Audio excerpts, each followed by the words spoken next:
Assalamualaikum dan salam sejahtera. Mari kita belajarkan topik proses pembentukan kata atau proses morfologi. Hai, selamat datang. Pernah tak anda terfikir macam mana perkataan macam mencampur adukkan tu boleh wujud? Itulah dia seni dan sains morfologi bahasa Melayu. Satu topik yang betul-betul penting untuk STPM semester 2. Ini bukan sekadar pasal tata bahasa tau. Ini tentang kita nak faham enjin bahasa kita sendiri. Kalau anda kuasai topik ni, insya-Allah ini kunci kejayaan anda. Baiklah, ini dia peta perjalanan kita untuk hari ini. Kita akan jelajah 4 tonggak utama morfologi, kata adverba, kata paskata, pengimbuhan dan juga pemajmukan. Anggap je 4 benda ni macam blok binaan asas yang akan bawa penguasaan bahasa anda ke satu tahap yang lebih tinggi. Okey, jom kita terjun terus ke topik pertama, kata adverba. Saya suka panggil dia ni penerang cerita. Dialah yang bagi warna, bagi perincian dan bagi nyawa pada setiap ayat yang kita bina. Kata adverba ni pula ada 4 bentuk utama. Yang pertama, kita panggil adverba jati. Ini perkataan asal macam semalam atau nyaris. Kedua, yang asalnya dari kata adjektif, contohnya bila kita kata berjalan laju. Ketiga, yang datang dari kata kerja, macam duduk bersandar. Dan yang keempat, yang paling senang nak kenal, bentuk gandaan, macam jarang-jarang. Setiap satu ni ada perisa dia yang tersendiri. Okey, teori dah faham sikit-sikit kan? Apa kata kita uji minda sekejap dengan beberapa contoh. Anda dah sedia? Jom. Jom kita cuba kuis uji minda ni. Ayat pertama, motosikal itu nyaris melanggar tiang. Nyaris ni jenis apa agaknya? Fikir sekejap. Jawapannya ialah kata adverba jati. Tepat sekali. Ayat kedua, angin bertiup lembut. Perkataan lembut asalnya apa ya? Ya, asalnya kata adjektif. Senang kan? Seterusnya, hujan turun renyai-renyai. Yang ni nampak je dah tahu. Mestilah kata adverba gandaan. Dan akhir sekali, Datuk tertidur ketika duduk bersandar. Bersandar tu perbuatan. Jadi, ia asalnya kata kerja. Tahniah kalau anda dapat jawab semua dengan betul.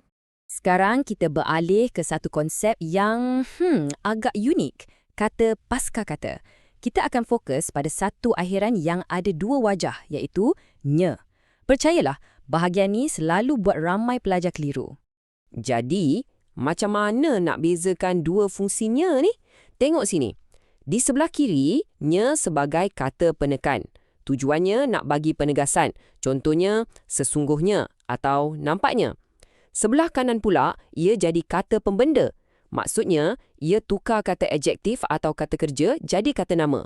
Contoh, lajunya kereta itu. Ataupun, datangnya tidak diundang. Nampak beza dia kan?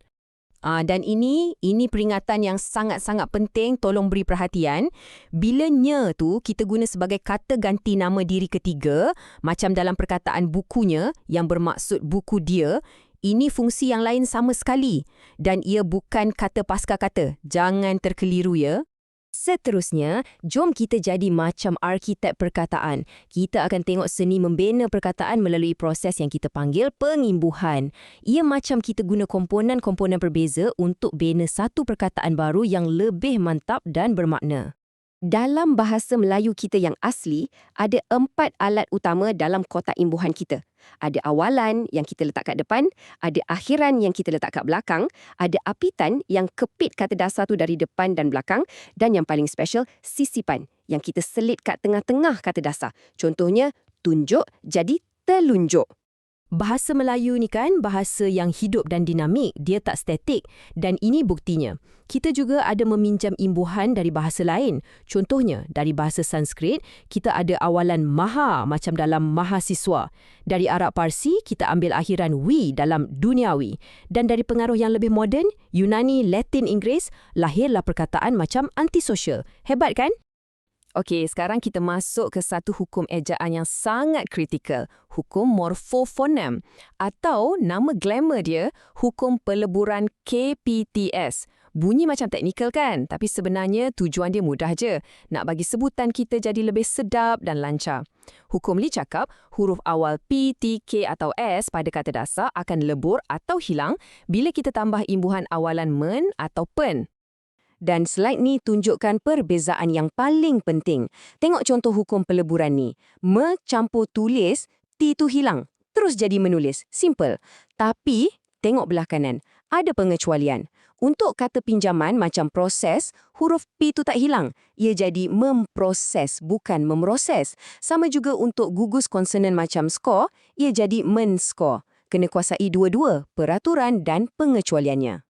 Baiklah, kita teruskan ke bab kata majmuk. Saya suka panggil bab ni sebagai kisah tentang satu peraturan utama dan beberapa pemberontak yang tak nak ikut peraturan tu. Jom kita kenal siapa mereka. Peraturan umum dia sebenarnya senang sangat.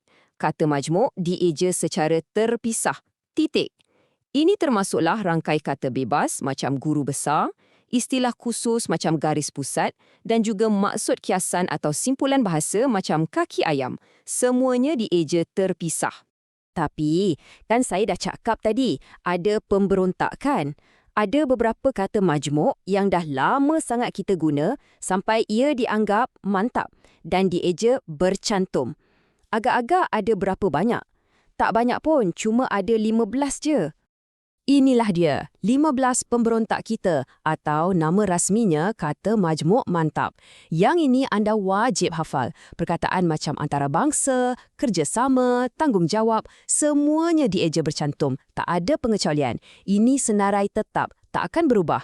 Jadi screenshot ke, salin ke, pastikan anda ingat semua ni ya.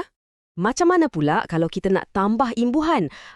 Ini boleh jadi pening sikit. Tapi jangan risau, ada 3 je peraturan mudah. Pertama, kalau kita tambah awalan atau akhiran sahaja, ejaan dia kekal terpisah. Contohnya, mengambil alih. Kedua, dan yang ni ramai orang silap, bila kita bagi imbuhan apitan, yang kepit depan belakang tu, ia mesti dirapatkan. Contohnya campur aduk, jadi mencampur adukkan. Dan ketiga, untuk penggandaan, hanya perkataan pertama je yang digandakan. Guru-guru besar, bukan guru besar-guru besar. Okey, kita dah pun sampai ke bahagian terakhir. Jom kita kumpulkan semua yang kita dah belajar tadi dan kita tengok macam mana semua peraturan ni berfungsi dalam latihan yang sebenar. Mari kita uji lagi dengan satu pusingan pantas, betul atau salah. Sedia? Pertama, juru ulas dieja terpisah. Betul ke salah? Salah. Imbuhan pinjaman macam juru kena cantum. Kedua, pasca siswazah dieja terpisah. Salah juga. Pasca pun kena cantum.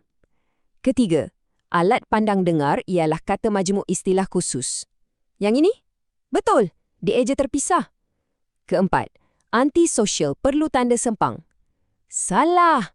Ejaan yang betul ialah antisosial, bercantum terus. Dan last sekali, mengesampingkan ialah ejaan yang betul bagi kesamping yang terima apitan. Ya, ini betul. Sebab apitan merapatkan kata majmuk. Macam mana? Okey tak? Jadi, kenapa semua ni penting sangat? Sebab inilah caranya konsep-konsep ni akan diuji dalam soalan struktur STPM. Anda mungkin akan diminta untuk nyatakan jenis kata majmuk macam batu loncatan atau bagi contoh kata majmuk mantap ataupun bina ayat guna kata adverba. Semua yang kita bincang tadi tu. Sebelum kita berakhir, anggaplah slide ni macam nota poket paling penting untuk anda. Kalau nak ingat 3 benda je dari perbincangan kita hari ni, inilah dia. Pertama, hafal 15 ejaan mantap tu. Kedua, faham peraturan imbuhan pinjaman. Dan ketiga, kuasai hukum KPTS sekali dengan pengecualiannya. Dan ingat ya, kuasai morfologi ni bukan setakat nak lulus dengan cemerlang dalam peperiksaan. Tapi ia adalah tentang kita faham dan hargai keindahan serta kebijaksanaan struktur bahasa kita sendiri. Kerana sesungguhnya, bahasa jiwa bangsa. Selamat maju jaya saya ucapkan kepada semua calon STPM. Jadi sebagai penutup, saya tinggalkan anda dengan satu soalan untuk direnungkan. Selepas faham semua ni, bagaimanakah anda akan menggunakan keindahan dan keteraturan bahasa kita dalam penulisan dan pertuturan harian anda selepas ini? Fikir-fikirkan. Sekian sahaja pembelajaran kita pada hari ini. Sampai jumpa lagi. Terima kasih, Cikgu. Sampai jumpa.